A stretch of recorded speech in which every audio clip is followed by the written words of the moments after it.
And after the attack, Babylon is left silent and in darkness. Sit thou silent, and get thee into darkness, for thou shalt no more be called the Lady of Kingdoms. All three prophets tell of the fall of Babylon, the destruction of the United States of America as we know it. This is not an event that happened to ancient Babylon in the past. History has never recorded the fall of a state or a city in the way described by the prophets. What weapon could silence an entire continent in 1 hour? The world has never seen one until a few years ago, with the creation of the electromagnetic pulse, or EMP. Over and over, think tanks like the EMP Commission, working for the Senate, have warned how this is the greatest and perhaps only real vulnerability of the United States.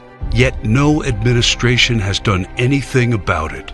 We are completely unprepared for what's coming. Every report says the same thing.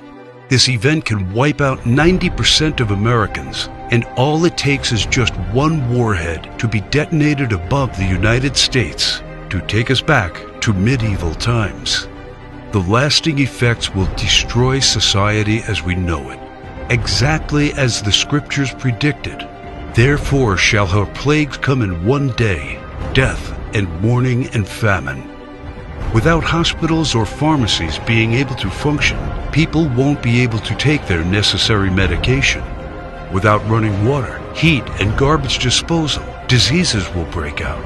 As cars and trucks stop running, market shelves will become empty. Desperate people will become looters, and there will be food riots. There will be no police, no law, no health care, no help. It will all descend into chaos and confusion, a complete collapse of everything we take for granted today.